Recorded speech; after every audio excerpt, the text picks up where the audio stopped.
अचानक ही साधु जी कह रही है कि चारधाम यात्रा में मुस्लिमों को बैन कर देना चाहिए। उन्होंने ये भी कहा है कि भगवान ने और जो बच्चे देना चाहिए। देखिए, भगवान सबका है, सब भगवान के हैं।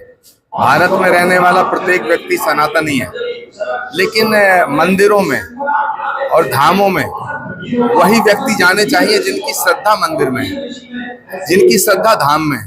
तो यदि किसी की श्रद्धा धाम में नहीं है तो उन्हें अपने आप ही बचना चाहिए।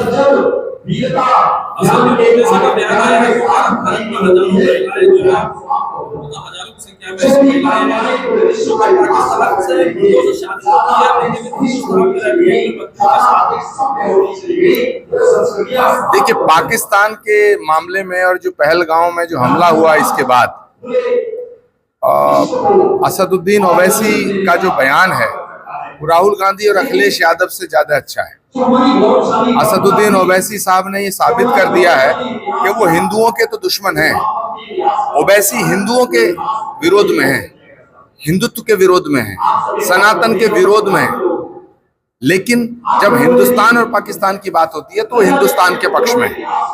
तो राहुल गांधी, अखिलेश यादव, तेजस्वी यादव, ममता बनर्जी, ये तो वो नेता हैं जो हिंदुस्तान के विरोध में है, हिंदुओं के भी विरोध में, हिंदुस्तान के विरोध में।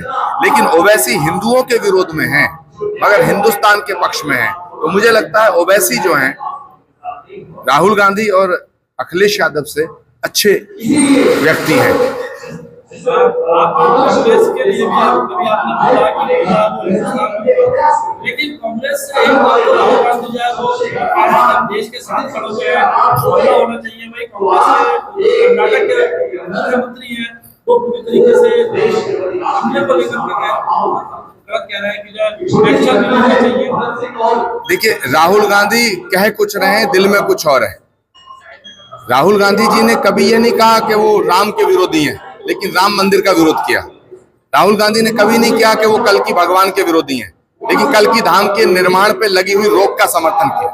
राहुल गांधी ने कभी नहीं किया कि वो पाकिस्तान के समर्थक हैं, लेकिन आज भी राहुल गांधी जी पहलगांव के हमले को इस्लामिक कट्टरपंथियों का हमला कहने को तैयार नहीं है।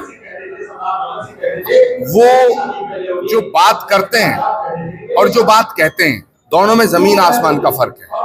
तो भारत, सनातन संस्कृति, सनातन धर्म, हिंदू, इन शब्दों से भी उन्हें प्रॉब्लम है। तो जो राहुल गांधी आज इस हमले को इस्लामिक कट्टरपंथियों का हमला कहने को तैयार नहीं है, तो उन राहुल गांधी से हम कैसे ये उम्मीद करें कि वो हिंदुस्तान के समर्थन में। आज पूरा देश नरेंद्र मोदी के साथ है, आज पूरी दुनिया नरेंद्र मोदी के साथ है, लेकिन कुछ लोग हैं जो खुलकर पाकिस्तान के साथ हैं और कुछ लोग हैं जो छुप छुप के पाकिस्तान के साथ हैं। तो राहुल गांधी, अखिलेश यादव और तेजस्वी यादव उन नेताओं में हैं जो खुल के पाकिस्तान के साथ नहीं दे रहे हैं, लेकिन छुप छुप के पाकिस्तान का साथ दे रहे हैं। ये दुर्भाग्यपूर्ण है। क्योंकि पाकिस्तान उनका बहुत बड़ा प्रशंसक है। पाकिस्तान में राहुल गांधी की बहुत प्रशंसा होती है, बड़ी तारीफ होती है।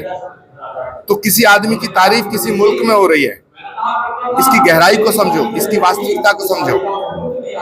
मैं नहीं कह रहा हूं, राहुल गांधी जी की हरकतें स्पष्ट दिखती हैं, अखिलेश यादव जी की हरकतें स्पष्ट दिखती हैं।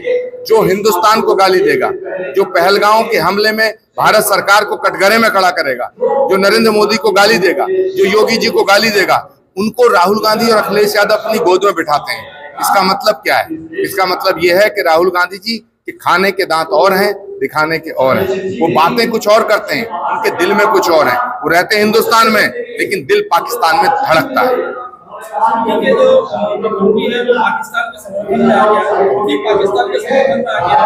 और अब चीन के विदेश मंत्री को याद आया है कि संयम बरते दोनों देश, शांति से रास्ता निकालो। जो भारत का विरोध करेगा, जो भारत को डिस्टर्ब करेगा, चीन उसका समर्थन करेगा।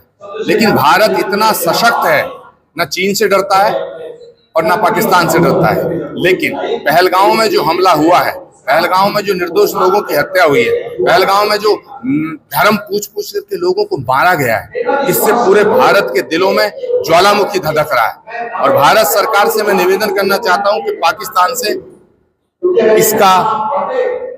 इसका बदला लिया जाना चाहिए, पाकिस्तान को इसका जवाब देना चाहिए। पाकिस्तान के साथ चीन है या कौन है, इसका कोई हमें फर्क नहीं पड़ता, लेकिन पाकिस्तान ने जो हरकत की है, जो पाकिस्तान ने गुनाह किया है, भारत उसका जवाब देगा। और मुझे पूरी उम्मीद है नरेंद्र मोदी के नेतृत्व में भारत इस हमले का करारा जवाब देने के लिए तैयार है।